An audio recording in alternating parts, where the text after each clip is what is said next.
This is Focus on Africa from BBC World News. I'm Sophie Ikenye. Our top stories.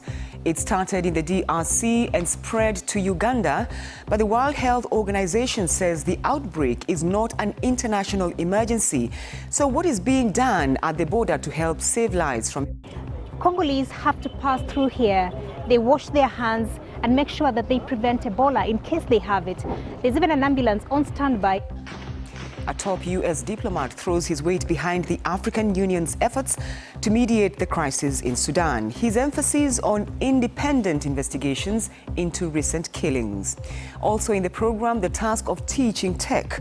The head of Google West Africa has positive words about efforts to get girls motivated. We've seen improvement over the years, but there's still a lot to be done in terms of giving opportunities to young girls. And in sport, after 2 consecutive defeats, South Africa now face an almost impossible challenge in the Women's World Cup. We'll be live in Paris for all the reaction.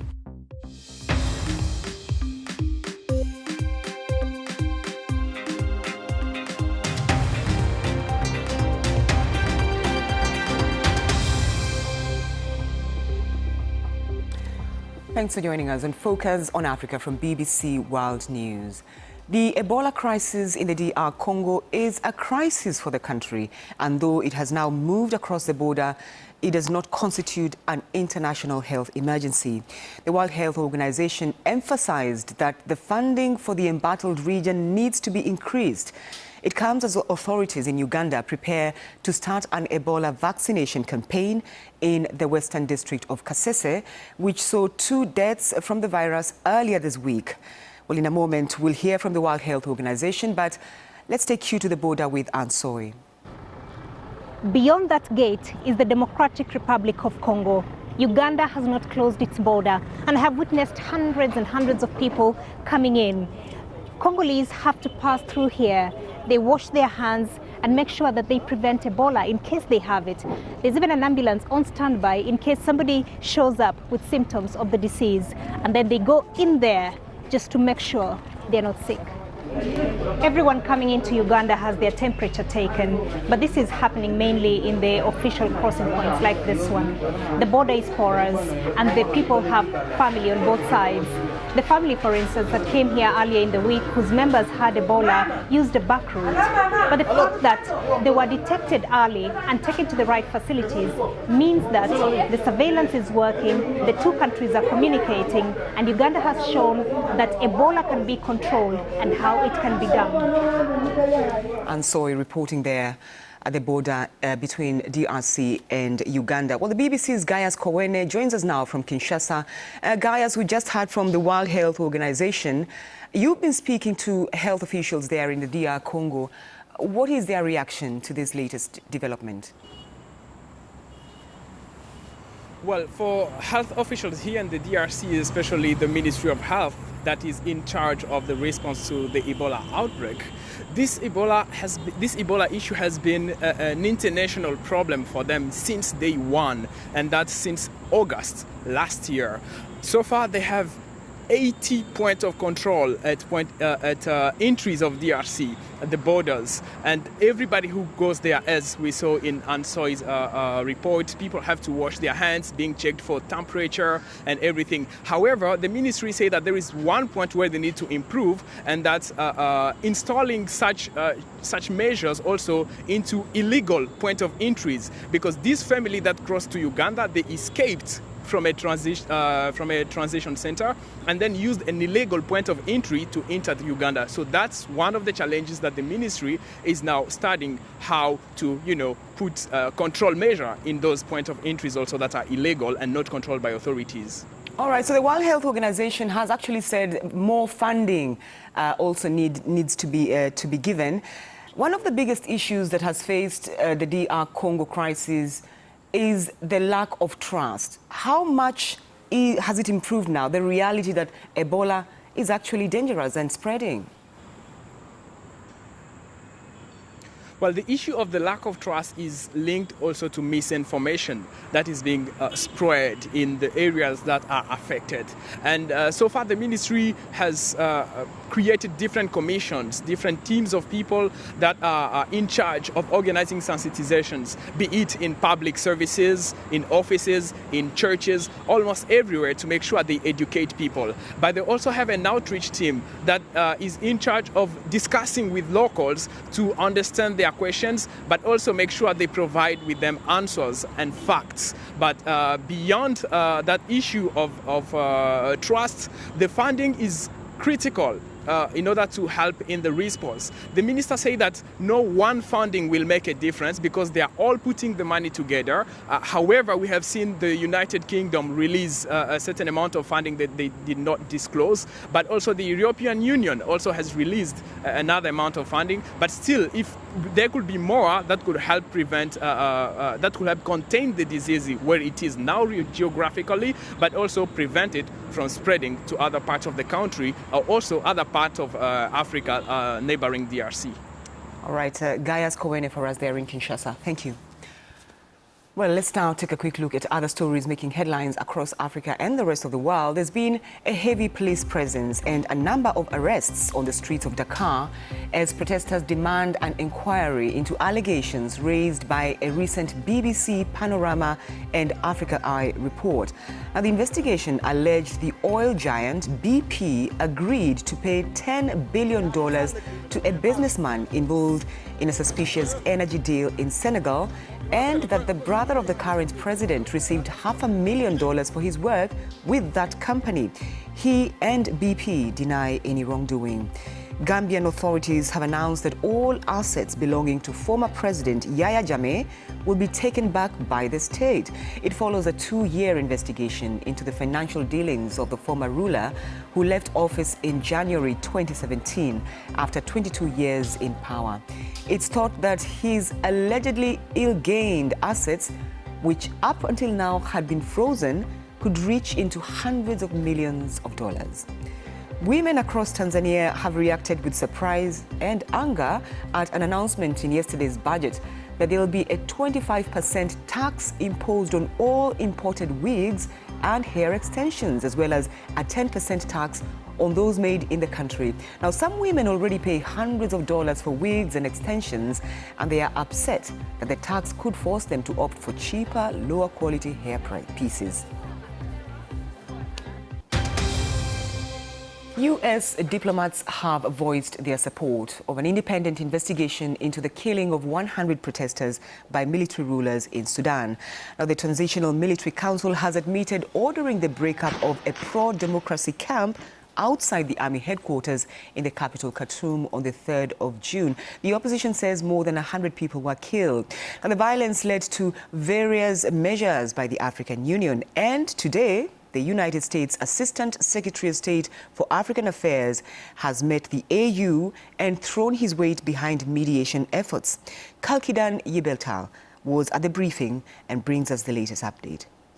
The U.S. supports mediation efforts by the African Union and current IGAD chair and Ethiopian Prime Minister Abiy Ahmed to arrive at some sort of a solution into the political quagmire that has transpired in Sudan. That's according to a top U.S. diplomat. The U.S. Assistant Secretary for the Bureau of African Affairs, Tibor Nagy, is here in Addis, and earlier today he briefed journalists about his discussion, his visit to the Sudanese capital with the newly appointed U.S. Special Envoy Ambassador Donald Booth. He said that they met senior members of the Transitional Military Council in the Sudanese capital, during which they held discussions that he described as direct and as frank as it gets. He said that he expressed the US's interest that there must be a direct, credible, and independent investigation into what happened, especially after June the 3rd, when the protests in Sudan turned violent. He said that the US's role is mostly supporting the mediation process, which he said is necessary now. The protesters and the transitional military councils are adversaries, but all options are on the table, he said, should situations continue deteriorating. Kalkidan Yibeltal, BBC News, Addis Ababa. Well, let's bring in Alan Boswell with the International Crisis Group. He joins us from Nairobi. Thanks for taking time to talk to us on Focus on Africa. There's a lot of pressure now directed at the Transitional Military Council in Sudan. I wonder how tight a corner they are in now. Well, they should be feeling the pressure. As you know, the African Union Peace and Security Council took a very big step by suspending them. They also had the Emiratis, one of their main backers, publicly back the mediation initiative from the Prime Minister of Ethiopia, Abiy. It's also worth pointing out that this is a very weak and not at all cohesive military council. So they might not really be able to withstand the amount of external pressure that people think they might be able to. So you talk about external pressure. The U.S. has thrown its weight behind the African Union's efforts, but I wonder how much push the U.S. can, or how much pressure it can bear on the other countries, really, that have influence within Sudan. Yeah, well, Washington's been very noticeably absent for quite a while on this. They've recently upped their engagement slightly, as you noted. I mean, I think the key thing to note with Washington is that if the main backers of the military council are coming from Egypt, the Emiratis, and the Saudis, you know, these are all U.S. allies. And it's hard to think of who else is going to pressure these more than the U.S. So I think there might not be a magic formula here, but definitely U.S. pressure is one of the things that we really need to see come to bear. All right, so the military council head, that's Abdel Fattah al-Burhan, he met with the Egyptian president after the crackdown we saw recently. And then today, he's meeting with the Eritrean president. I wonder what's going on.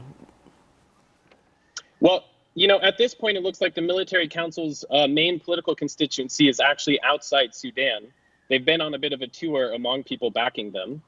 You know, Eritrea has already come out publicly and you know, basically denounced the African Union move and publicly backed the current council in Khartoum. So that isn't terribly surprising. I mean, also, the Eritrean president was in the last week was in Cairo, also doing consultations. They're also a close ally of the Emiratis, who are backing the military council. So again, all this is not terribly surprising. I think the key question is if some of the movement you've seen recently from the military council and its allies to kind of back off a little bit, if this is really a change in strategy at all, if they're just changing their tactics a little bit because of the pressure that's been brought on them. What is the possibility of the military willingly allowing for investigations? Well, you know, they should allow a commission of inquiry or some sort of external investigation for the killings. Again, I think it's worth noting that we're not talking about a regime here which is consolidated power. They're basically reliant on Gulf money at this point to stay afloat. They're divided eternally. So it's always difficult to get a regime to agree to be investigated themselves. But there are, you know, there's other cases, such as in South Sudan in 2013, there was an African Union Commission of Inquiry that was allowed to do their investigation. And the other thing to note is this might just also be a condition of the talks continuing in Khartoum with the opposition, might be there being some form of a credible investigation. Alan Boswell, thank you very much indeed for your thoughts on that very important story. Now, let's stay with that story. We just wanted to show you how people across social media have been turning their profile pictures blue in solidarity with the people of Sudan. The Blue for Sudan hashtag is currently trending across Instagram, Facebook, and Twitter, with celebrities such as Rihanna, Naomi Campbell, and Neo all changing their profile pictures. It's thought it originally started in honor of Mohammed Matta. He was shot dead on the 3rd of June at the protest outside the military headquarters. His favorite color was reportedly blue. This is Focus on Africa from BBC World News. Still to come, Salim Kikeke will be here with all the sport, including the win and the man behind Canada's historic triumph in the NBA Finals.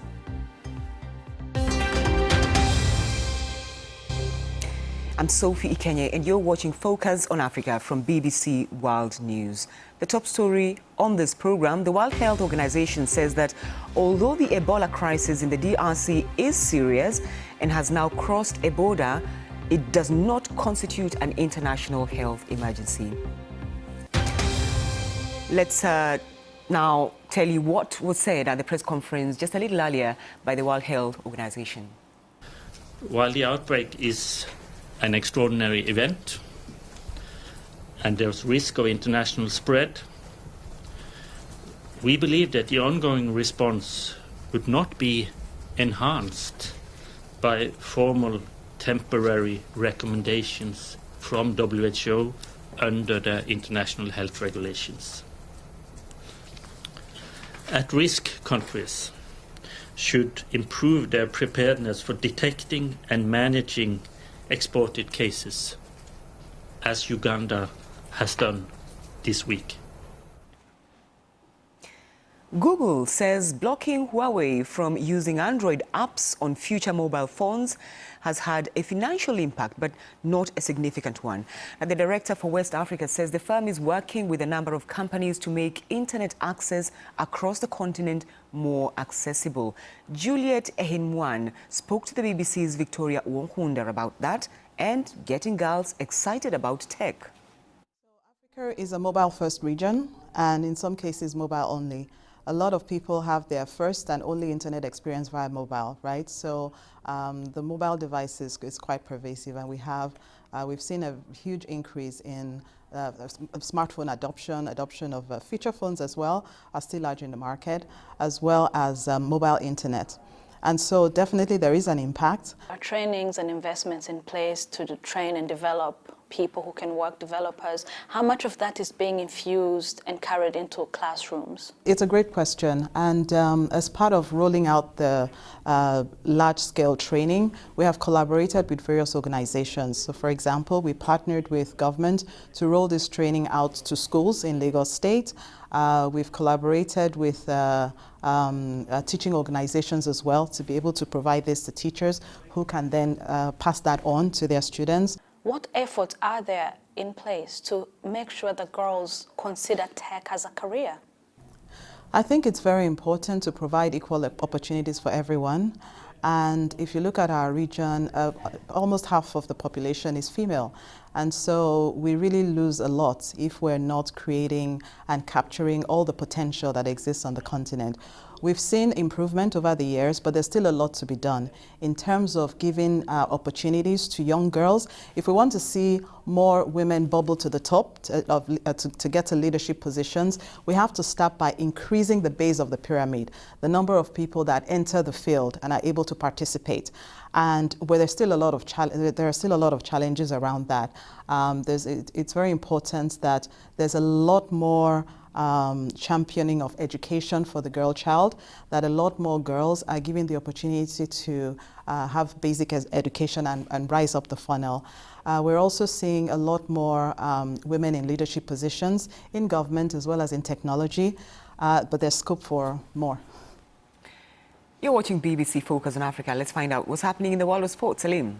Many thanks, Sophie. And we begin with the Women's World Cup in France. After their loss to Canada in the opening group game, Cameroon will be looking to bounce back as they face Netherlands on Saturday. But much has been made about the little time they've had in their preparations. Just 4 months to the start of the competition. Well, we'll have more on Cameroon in a moment.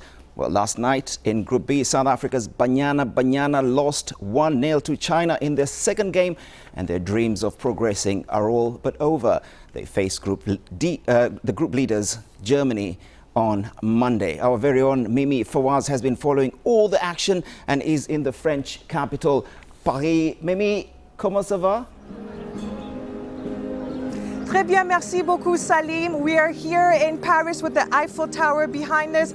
But as you mentioned there, it wasn't such a good night for South Africa yesterday as they lost to China, losing in a moment of concentration that conceded that goal, according to their coach, Desiree Ellis. Now, I caught up earlier on in the camp, earlier here, to speak to some of the players and what they make of that loss and moving forward to face the two-time title winners, Germany. Well, we still have some points to prove. We have probably a slim chance to still get through, and we'll take that slim chance. So we need to prepare as if it is our last game to get us through to the next round. It's going to be extremely tough. knowing that it's our last game and we've got nothing to lose. So I think going out to play Germany, we just have to be, courageous and throw everything that we have for the tournament. Everybody's played their part, and now it's up to them to make sure that every young girl out in South Africa, wants to play in the World Cup, wants to play for the national team through their exploits, and I think they've done really, really well. That's Desiree Ellis speaking there, but what all this means for the legacy of South Africa. Now, Cameroon as well will be hoping to make their own legacy here. They lost their opening match to Canada. They're facing the European champions, Netherlands, tomorrow. They will be hoping to bounce back, but for a lot of the players that we've been speaking to, they've been talking about what this means for their country, as my colleague reports. These players are united by one thing above all others: bringing glory to the country. Divisions between Anglophone and Francophone areas have brought Cameroon to the brink of civil war. But where politics divides, the indomitable Lionesses are using the diversity of languages on their team to try and unite a nation. The World Cup reunifies all countries, all nations, all ethnicities. For us, it will give us a little extra. Maybe in the being we act, the way we think, it gives the national team a little something extra. Anglophone Cameroonians have long complained they are marginalized by the country's Francophone-dominated administration, a claim the government denies. But the players keep politics off the pitch. The team has come a long way since they were formed in the late 80s.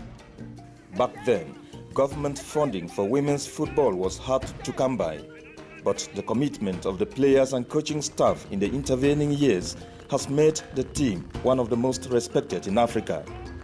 Following recent success at international level, the team is now attracting top talent who were eligible to have played for other nations. I kind of always thought that since I grew up in the US, I would end up playing for the United States at some point. But then I saw Cameroon play in the 2015 World Cup, and I was like, woo! I wanted to be a part of it. So, yeah, I was very excited when I got the opportunity. Football has become a common language in a divided country, and a bright performance by the women's national team at this year's World Cup will bring cheers from across the nation. It's a message that's not lost on the players. The diversity, it brings reconciliation, familiarization, friendships, camaraderie. To people of Cameroon, just know we will give you the best we can.